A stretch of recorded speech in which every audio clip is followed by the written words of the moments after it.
Hey, what's going on, guys? Doug DeMarco here, and welcome to the Rambling RPG Review. Now, this series is something that's going to be a weekly series. I grab an old RPG supplement, I talk about it, and I talk about other stuff that's not RPG related because I ramble on. That's it. Alright, guys, so let's get started here.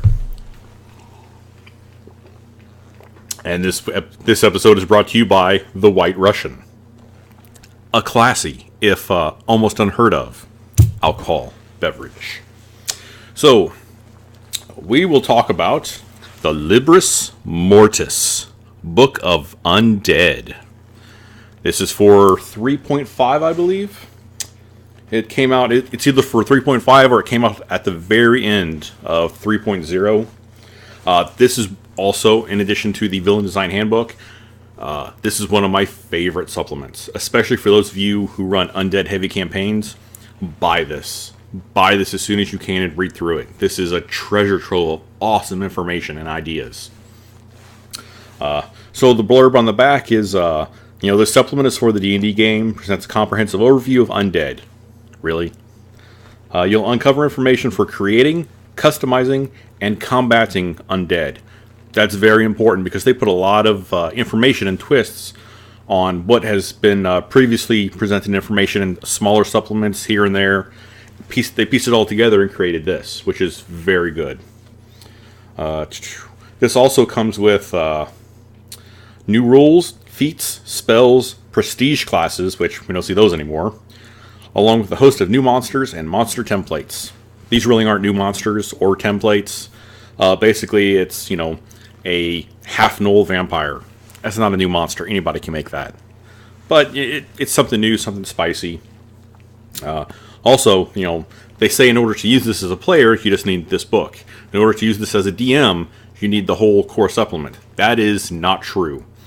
This comes with full monster statistics and breakdown, adventures. It comes with a full campaign adventure, from start to finish.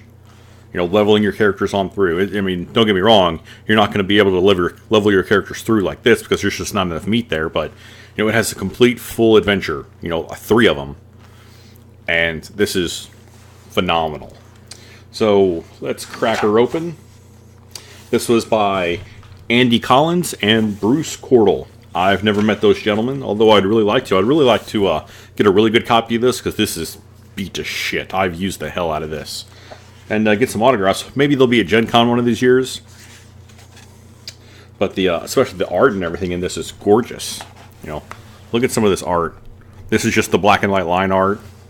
And you have the color art. These are really awesome. And these books were really well designed. Look, stats on one page, picture on the other. These late 3.0, early 3.5 edition books had a great design philosophy. It had your text story, what you need to read, and a little picture. It wasn't, like a lot of the new books now, you have huge splash pages of picture just for content. And it just turns out terrible.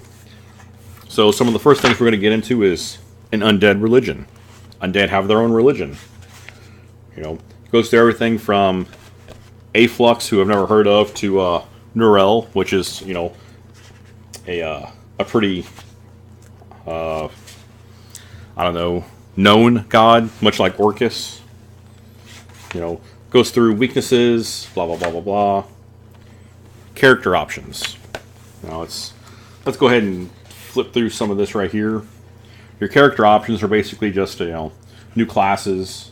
We got the True Necromancer, which is a lot more necromantic focused. The, let's see, what is this? The Pale Master, the Master of Shrouds.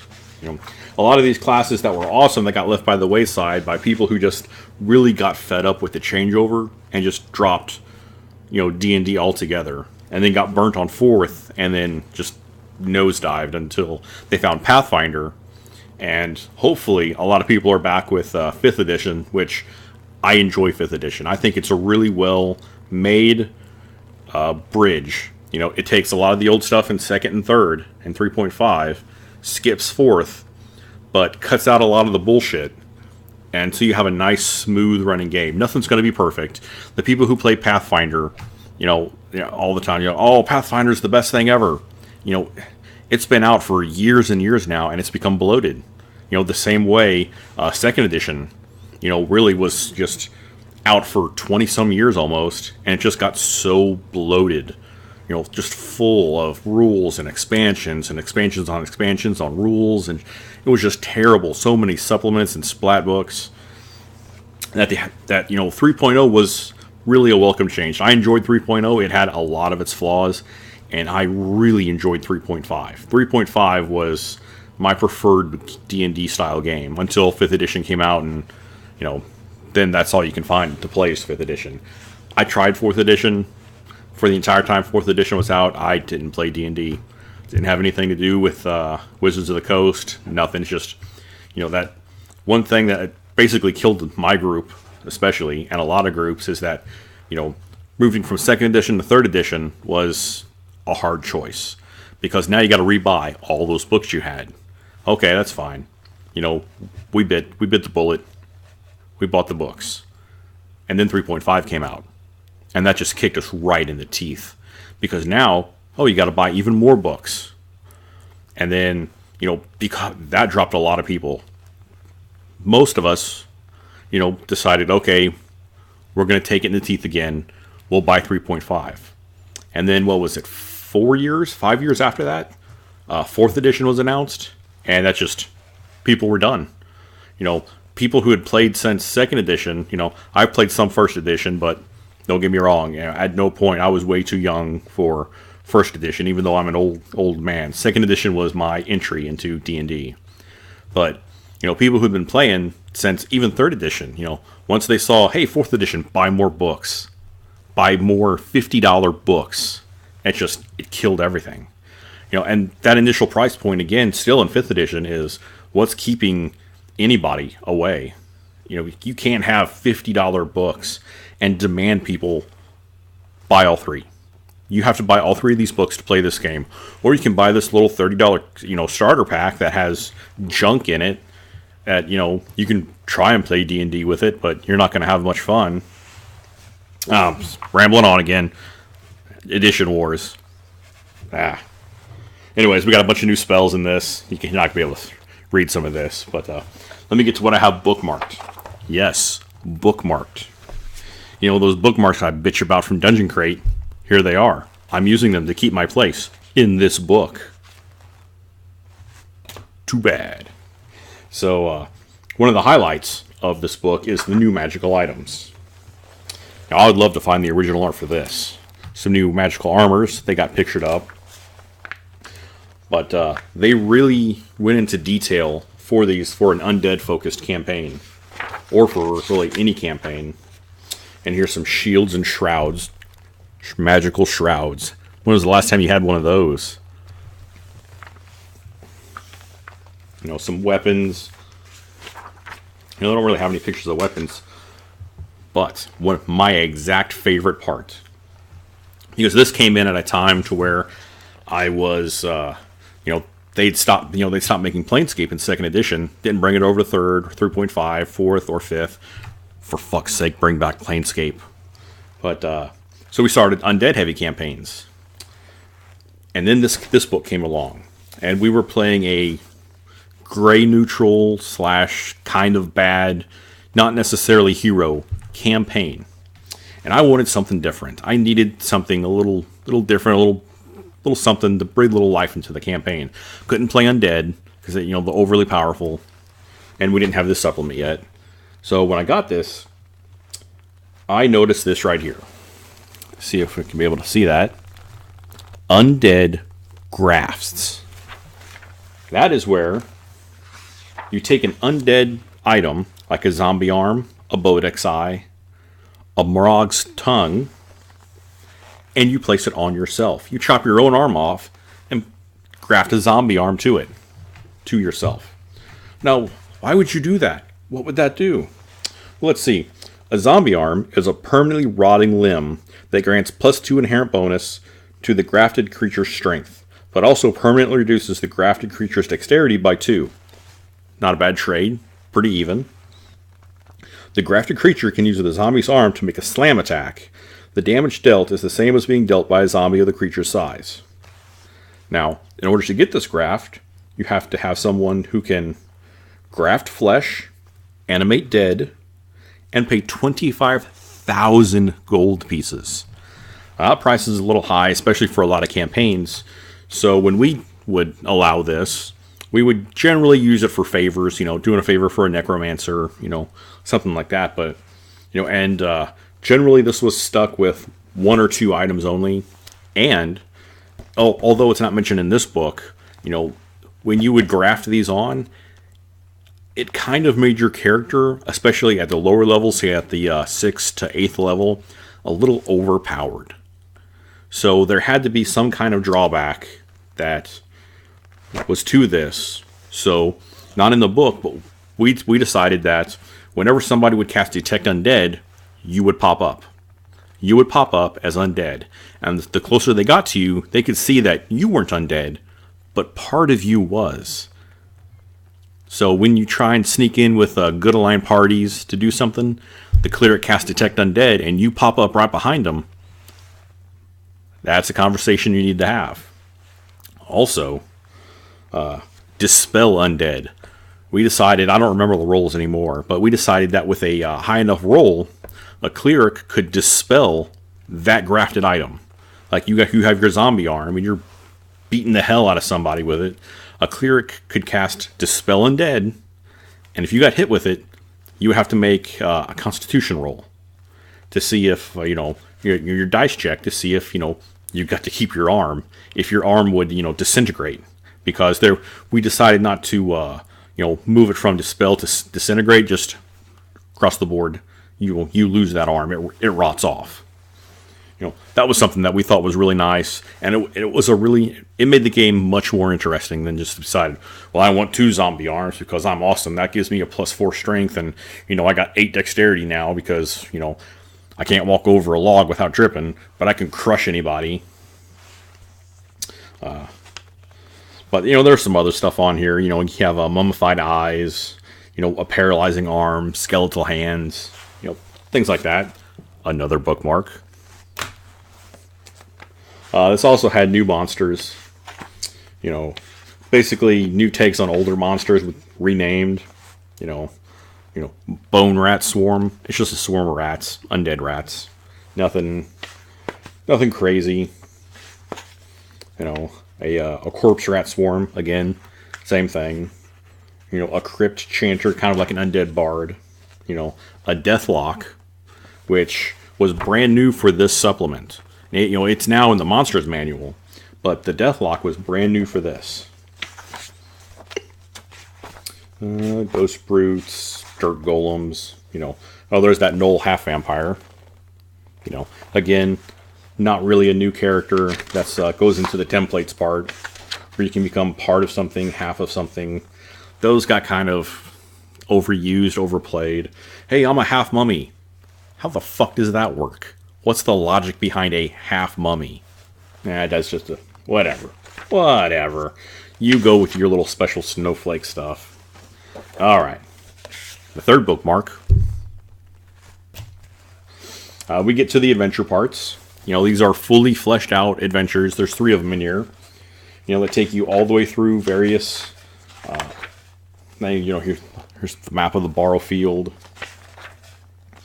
It gives you, after each one, it also gives you stats for old monsters that aren't in here, like your regular zombie. So you don't need the monster manual, you just need this to run those adventures.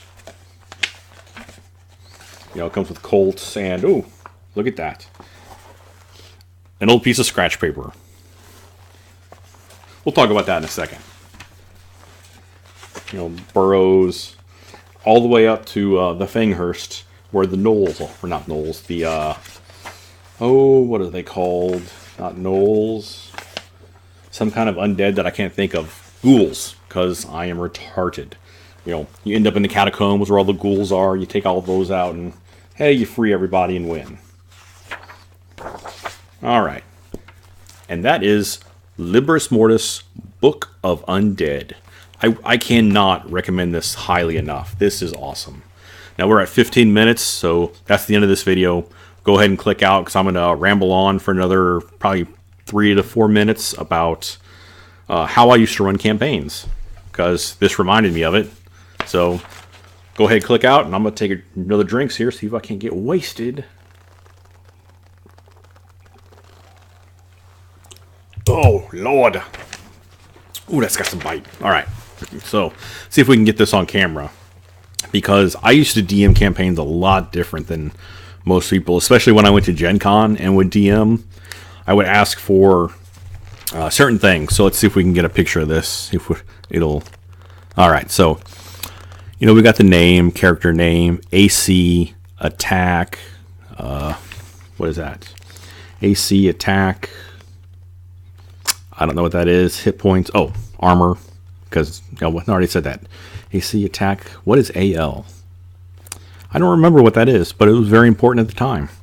Your hit point, what your main weapon is, and your race.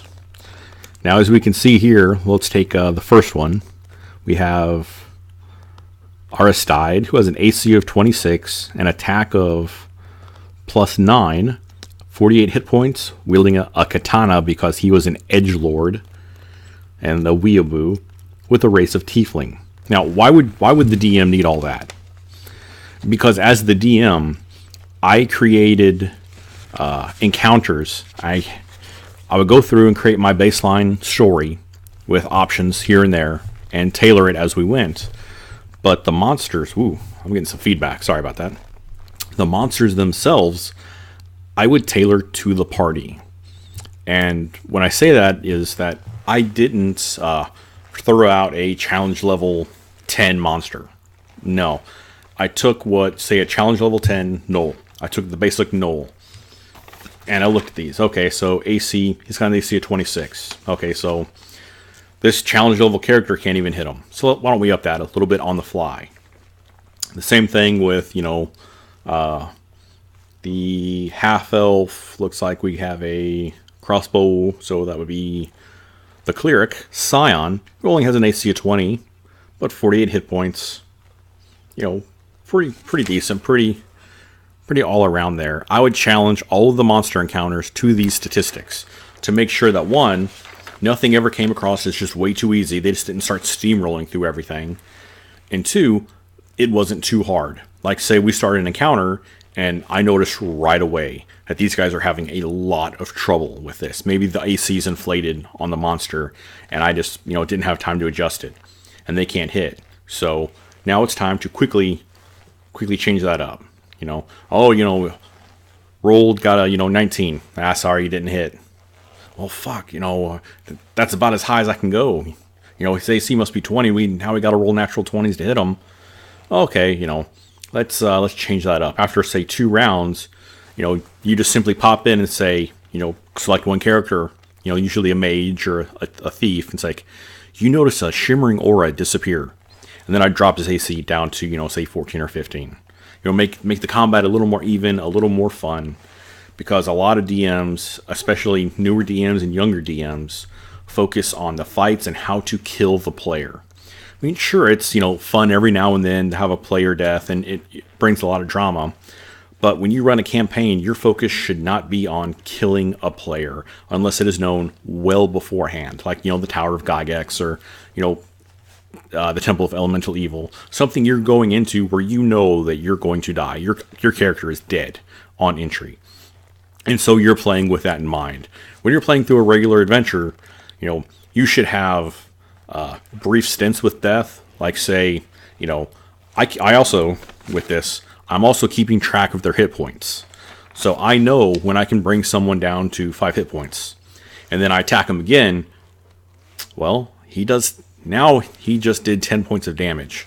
Do I really want to do 10 points of damage to him and take him to -5?